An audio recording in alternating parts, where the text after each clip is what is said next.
रावण की मृत्यु का बाण मंदोदरी के पास था। फिर राम ने रावण को कैसे मारा? मित्रों, आज की वीडियो बहुत ही रहस्यमय है, रामायण से संबंधित है, जिसमें आज की चर्चा है।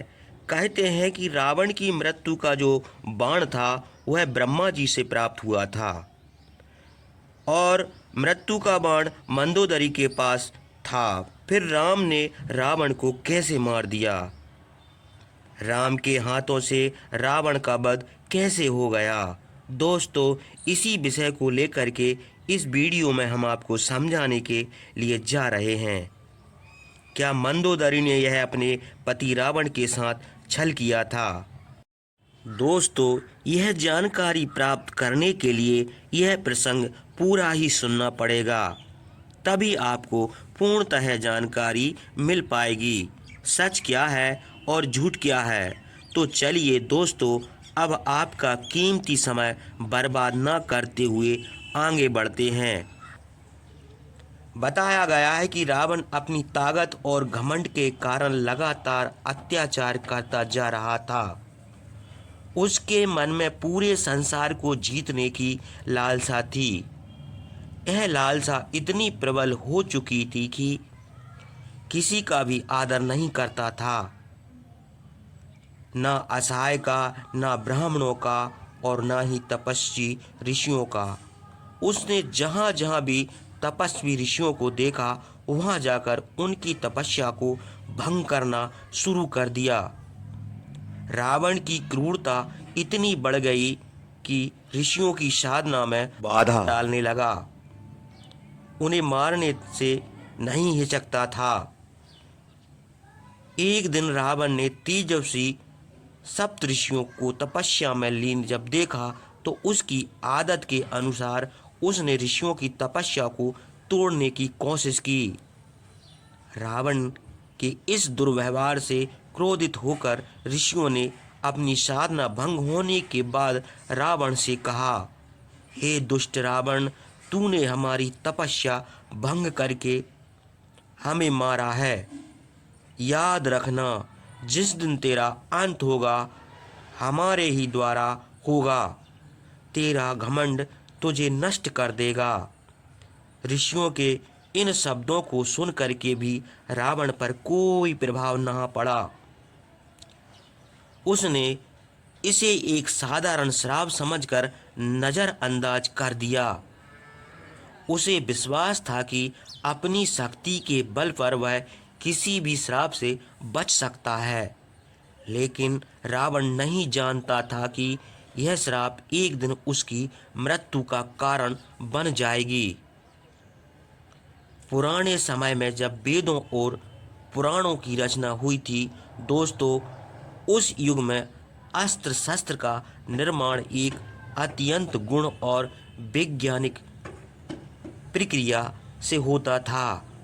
आज की पीढ़ी में कुछ लोग वेद और पुराणों को केवल धार्मिक ग्रंथ मानते हैं, जबकि वास्तव में इनमें छुपे कई तथ्य वैज्ञानिक दृष्टिकोण से भी महत्वपूर्ण है।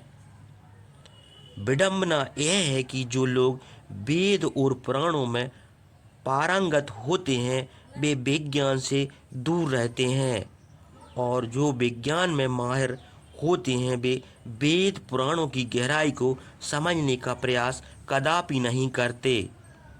इसी कारण प्राचीन भारत कई वैज्ञानिक उपलब्धियों को काल्पनिक कहकर नज़रअंदाज कर दिया गया, लेकिन यदि गहराई से अध्ययन किया जाए तो वेदों और पुराणों में वर्णित कई बातें आधुनिक जीवन से मेल खाती हैं। जैसे कि उदाहरण के लिए ब्रह्मास्त्र के निर्माण की एक अद्भुत कथा। कहा जाता है कि प्राचीन काल में ऋषियों की हड्डियों से ब्रह्मास्त्र का निर्माण किया गया था। विश्वकर्मा के लिए देवताओं का शिल्पी कहा जाता था, और उन्हीं ने इस दिव्य अस्त्र को तैयार करके ब्रह्मा जी को सौंप दिया था। यह ब्रह्म अस्त्र इतना शक्तिशाली था कि इसे केवल विशेष अवसरों पर ही प्रयोग किया जाता था। ब्रह्मा जी के पास एक खास शास्त्रागार डिपो था जहां इन दिव्य अस्त्रों को सुरक्षित रखा जाता था। कोई भी व्यक्ति सीधे ब्रह्म अस्त्र प्राप्त नहीं कर सकता था, क्योंकि इसका स्वामी स्वयं ब्रह्मा जी थे।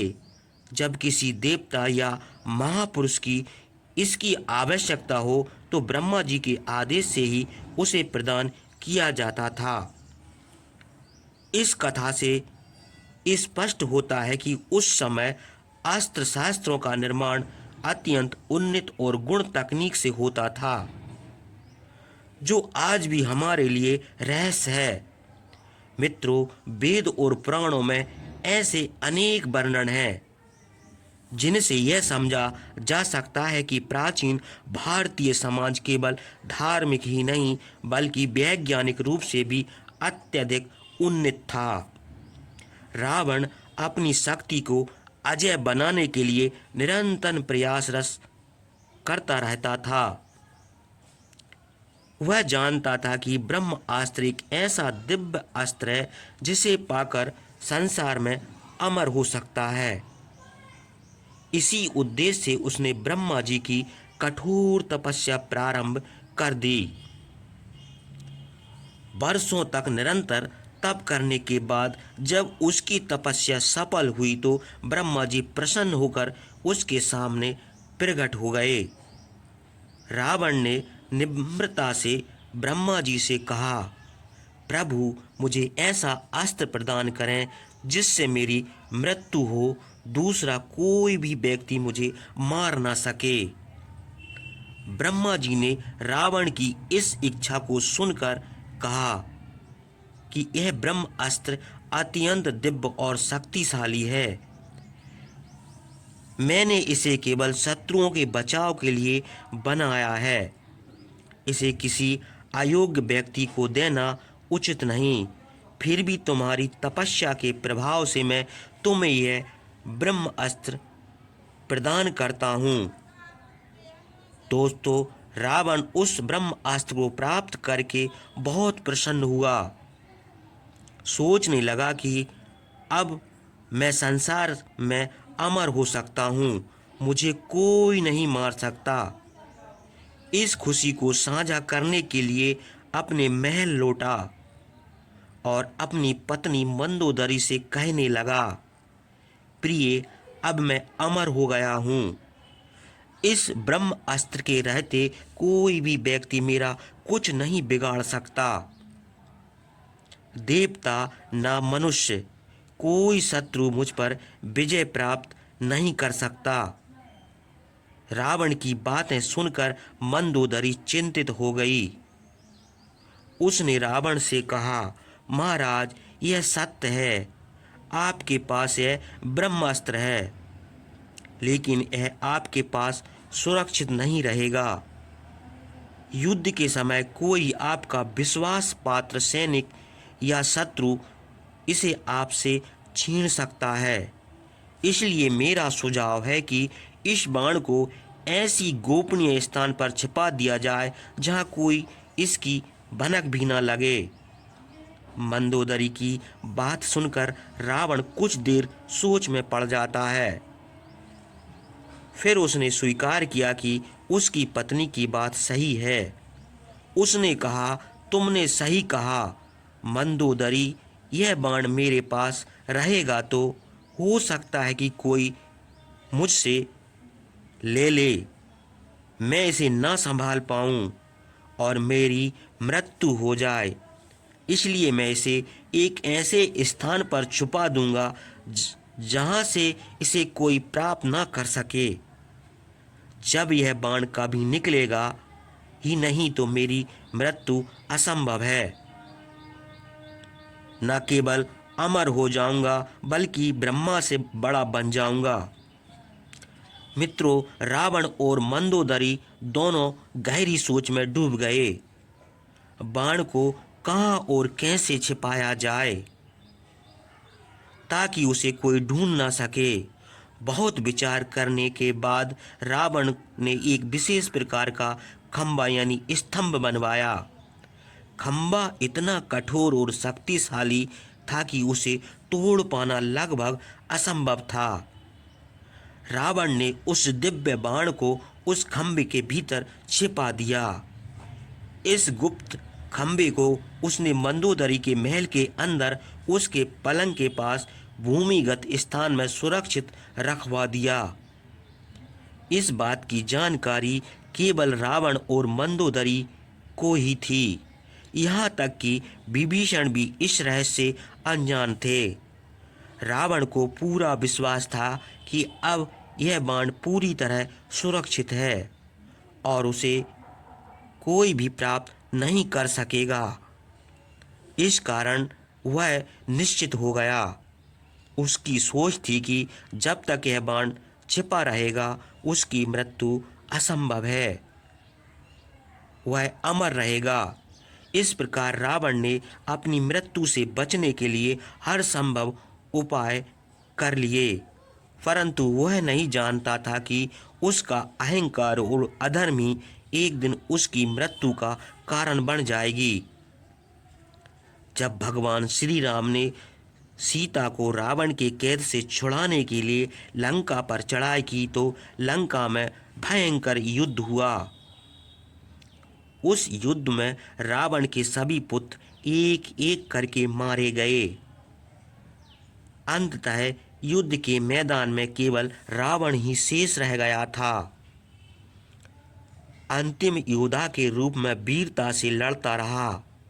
रावण के मन में अहंकार था कि कोई भी शक्ति उसे पराजित नहीं कर सकती, क्योंकि उसके पास ब्रह्मा जी द्वारा दिया गया दिव्य सुरक्षित अस्त्र था, जिसकी वजह से स्वयं को अमर समझता था। जब रावण रणभूमि में आया तो भगवान श्री राम ने उस पर प्रहार शुरू कर दिया। उन्होंने रावण के सिर काटे, उसके हाथ काटे, लेकिन हर बार उसके कटे हुए सिर और भुजाएं दोबारा जुड़ जाती। रामायण में इस घटना का उल्लेख मिलता है और तुलसीदास जी ने इसका वर्णन किया है।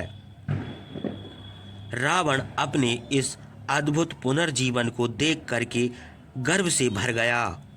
उसने सोचा कि भगवान शिव की कृपा से ही उसके सिर और हाथ बार बार जुड़ रहे हैं और कोई भी उसे मार नहीं सकता। रावण अपने अहंकार में सोचने लगा, जब तक मेरे पास यह दिव्य वाण है मुझे कोई भी परास्त नहीं कर सकता, कोई नहीं मार सकता। ब्रह्मा, विष्णु और महादेव भी मेरा कुछ नहीं बिगाड़ सकते। दिव्य बाण ही मेरी मृत्यु को रोकने का कारण है। मित्रों, इसी प्रकार युद्ध कई दिनों तक चला। भगवान श्री राम लगातार रावण के सिर और भुजाओं को काटते रहे, लेकिन रावण हर बार फिर से खड़ा हो जाता। यह देखकर श्री राम भी बहुत चिंतित हो गए। उन्होंने विचार किया, आखिर रावण की मृत्यु कैसे संभव होगी। यह बाण जो उसकी मृत्यु का कारण बन सकता है कहाँ छुपा है। श्री राम को यह समझ आ गया कि रावण की मृत्यु केवल तब तक संभव नहीं है जब तक दिव्य बाण राम को प्राप्त न हो जाए। लेकिन रावण ने उस बाण को इतनी अच्छी तरह से छिपा दिया था कि कोई भी उसके स्थान के बारे में नहीं जानता था। युद्ध के दौरान रावण का यह अहंकार उसे मजबूत बनाए हुए था कि वह कभी मरेगा ही नहीं। श्री राम लगातार प्रहार करते रहे, लेकिन बिना उस दिव्य बाण के रावण को मार पाना असंभव हो गया। भगवान श्री राम इस बात को लेकर के गहरी सोच में डूब गए। रावण का अंत कैसे होगा? जब युद्ध के दौरान बार बार रावण के सिर और भुजाएं जुड़ने लगीं, उसकी मृत्यु असंभव सी प्रतीत होने लगी। भगवान श्री राम गहरी चिंता में पड़ गए। उन्होंने अपने वैष्णव स्वरूप का स्मरण किया और ब्रह्मदेव का आवाहन किया। ब्रह्मदेव तुरंत प्रकट हो गए। श्री राम ने उनसे विनम्रता से पूछा, हे ब्रह्मदेव, कृपया बताइए रावण की मृत्यु कैसे होगी। मैंने उसकी शक्ति को समाप्त करने के लिए हर संभव प्रयास किया, लेकिन वह हर बार फिर से जीवित हो जाता है। ब्रह्मदेव ने उत्तर दिया, हे प्रभु, सभी देवता जानते हैं कि रावण की मृत्यु केवल दिव्य ब्रह्म अस्त्र के द्वारा ही संभव है। मैंने स्वयं रावण को वह प्रदान की है। यह बाण इतना शक्तिशाली है कि इसके बिना रावण को मार पाना असंभव है। परंतु समस्या यह है कि किसी को यह पता नहीं कि रावण ने उस ब्रह्म अस्त्र को कहाँ छुपा रखा है। यहाँ तक कि मुझे भी इस बात की जानकारी नहीं है। जब तक बाण तुम्हारे पास नहीं आएगा तब तक रावण को मारा नहीं जा सकता। यह सुनकर के श्री राम ने विभीषण से कहा, हे विभीषण, क्या तुम्हें यह पता है कि दिव्य बाण कहाँ छुपा है? यदि हमें उस बाण का स्थान मालूम हो जाए तो हम रावण का अंत कर सकते हैं। विभीषण ने सिर झुका करके उत्तर दिया, प्रभु, मुझे केवल इतना पता है, जब ब्रह्मा जी ने रावण को यह बाण दिया था तब उन्होंने कहा था कि जब तक यह बाण रावण के शत्रु के पास नहीं पहुंचेगा तब तक रावण की मृत्यु संभव नहीं है। परंतु मुझे यह जानकारी है रावण ने बाण कहाँ छुपाया है। दोस्तों, यह सुनकर के भगवान श्री राम और अधिक व्याकुल हो जाते हैं। उन्होंने सोचा, रावण को मारने के लिए हमें उस बाण का पता लगाना ही होगा, लेकिन वह कहाँ छिपा है। बिना उस बाण के रावण का अंत नहीं हो सकता। श्री राम सर्वशक्तिमान थे। दोस्तों, अब यहाँ पर यह बात आती है कि राम सर्वशक्तिमान थे और उनके अंदर अलौकिक शक्तियाँ थीं। उन्होंने कभी उन शक्तियों का प्रयोग नहीं किया, क्योंकि वे मर्यादा पुरुषोत्तम थे और सामान्य मानव के रूप में धर्म का पालन कर रहे थे। इसलिए वे सोचने लगे, मुझे इस दिव्यबाण को प्राप्त करने के लिए कोई उपाय खोजना होगा, पर यह कैसे संभव होगा। इस प्रकार श्री राम के मन में रावण के अंत का उपाय ढूंढने की चिंता और गहरी हो गई। अब उन्हें उस बाण का पता लगाने और रावण को समाप्त करने का एक उचित मार्ग खोजना था। भगवान श्री राम की व्याकुलता देखकर हनुमान जी चिंतित हो गए। उन्होंने प्रभु से विनम्रता से कहा, प्रभु, आपकी आशीर्वाद से मैं इस कार्य को पूरा करने में सक्षम हूँ। जब तक मैं दिव्य बाण आपके चरणों में लाकर समर्पित नहीं कर दूंगा तब तक लौट करके नहीं आऊँगा, चाहे इसमें मेरा जीवन ही क्यों ना चला जाए। भाइयों, श्री राम ने हनुमान जी को आशीर्वाद दिया और कहा कि पवन पुत्र, तुरंत लंका की ओर प्रस्थान करो। हनुमान जी लंका की ओर प्रस्थान कर गए। लंका पहुंचने के लिए हनुमान जी ने एक ब्राह्मण का वेश धारण किया। उन्होंने सिर पर तिलक लगाया, हाथ में पवित्र ग्रंथ और कमंडल लिया और साधारण ब्राह्मण की तरह मंदोदरी के महल की ओर चल दिए। मंदोदरी के महल में पहुंचकर हनुमान जी ने कहा, हे देवी, मैं एक विद्वान ज्योतिष हूँ, मुझे भूख लगी है, क्या मुझे कुछ भोजन मिल सकता है।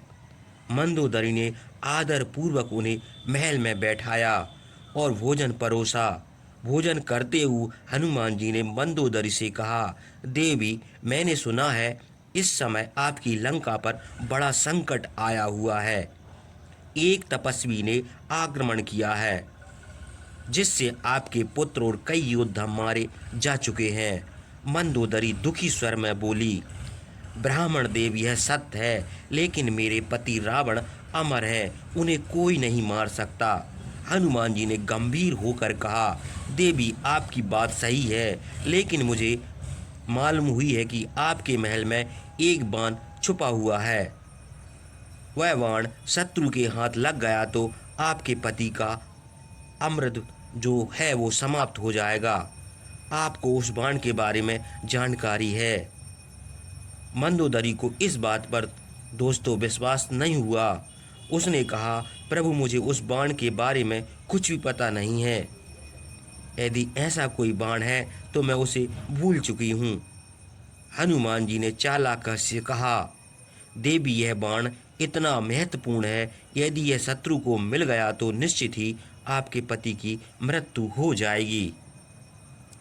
इसलिए इसे संभाल कर रखना यह बहुत ही आवश्यक है। सच में यह बात मंदोदरी भूल चुकी थी, लेकिन हनुमान जी के बार बार याद दिलाने पर उसे याद आ गया। हनुमान जी की बातों में मंदोदरी आशंकित हो गई। उसने चिंता में कहा, हे ब्राह्मण देव, आपने जो कहा है वह सत्य है। मैंने उस दिव्य बाण को एक स्फटिक के मजबूत खंभे के भीतर छिपा दिया है। खंभा मेरे अंतपुर में मेरे पलंग के पास भूमिगत स्थान में रखा है। उसे कोई भी प्राप्त नहीं कर सकता, क्योंकि उसकी सुरक्षा बहुत कड़ी है। ये सुनते ही हनुमान जी को गुप्त स्थान मालूम हो गया। उन्होंने मंदोदरी से कहा, देवी अब मुझे जाने की अनुमति दीजिए।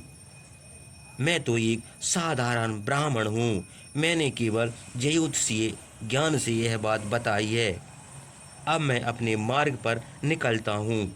मंदोदरी को यह भनक नहीं हुई कि ब्राह्मण के भेष में स्वयं पवन पुत्र हनुमान थे। हनुमान जी महल से चले। उन्होंने तुरंत अपना वास्तविक रूप धारण किया। उस गुप्त स्थान पर पहुंच गए। उन्होंने अपनी शक्ति से उस खंभे को तोड़ा। खंभा टूटते ही उसमें से चमचमा हुआ दिव्य बाण बाहर निकल आया। हनुमान जी ने बाण उठाया और वायु मार्ग से श्री राम के पास लौट आए। भगवान श्री राम के चरणों में दिव्य बाण समर्पित करते हुए हनुमान जी ने कहा, हे प्रभु, आपका कार्य सफल हुआ। वही दिव्य बाण है जिसके बिना रावण की मृत्यु संभव नहीं थी। श्री राम ने हनुमान जी की बुद्धिमता और साहस की प्रशंसा की। अब रावण का अंत का मार्ग प्रशस्त हो गया। जब भगवान श्री राम ने हनुमान जी द्वारा लाए गए दिव्य बाण ब्रह्मास्त्र को प्राप्त कर लिया, उन्हें विश्वास हो गया कि अब रावण का अंत संभव है। प्रिय दर्शकों, अगले दिन ही श्री राम पुनः रणभूमि में रावण के सामने आए। रावण पहले की तरह आत्मविश्वास में भरा हुआ था, क्योंकि उसे यकीन था कि कोई भी शक्ति उसे मार नहीं सकती, कोई पराजित नहीं कर सकता। इस बार श्री राम के पास वही दिव्य बाण था जिसके बिना रावण की मृत्यु असंभव थी। भगवान श्री राम ने उस ब्रह्म अस्त्र का प्रयोग किया। वे सीधे रावण के हृदय में जाकर के लगा।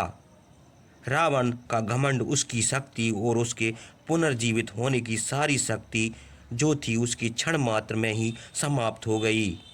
इस प्रकार रावण का अंत हो गया। अब दोस्तों प्रश्न उठता है कि क्या मंदोदरी ने रावण के साथ यह छल किया? यदि हम इस कथा को गहराई से समझें तो मंदोदरी ने अपनी ओर से कोई छल नहीं किया। उसने अनजाने में ही गुप्त जानकारी हनुमान जी को दे दी, क्योंकि हनुमान जी ब्राह्मण के भेष में थे। मंदोदरी नहीं पता लगा कि हनुमान जी कौन है, तो हनुमान जी को दोस्तों दिव्य बाण कभी नहीं मिल पाता और रावण अमर बना रहता। मंदोदरी ने तो अपने पति की सुरक्षा के लिए उस बाण को एक खंभे में छिपा के रखा था, लेकिन हनुमान जी की चतुराई और उनकी वेशभूषा के कारण सत्य प्रकट कर बैठी। इसलिए कहा जाता है कि मंदोदरी ने जानबूझकर कोई छल नहीं किया था। अपने पति रावण के साथ, बल्कि परिस्थितियों ने ऐसा मोड़ ला करके खड़ा कर दिया। रावण की मृत्यु का कारण स्वयं उसकी पत्नी बन गई।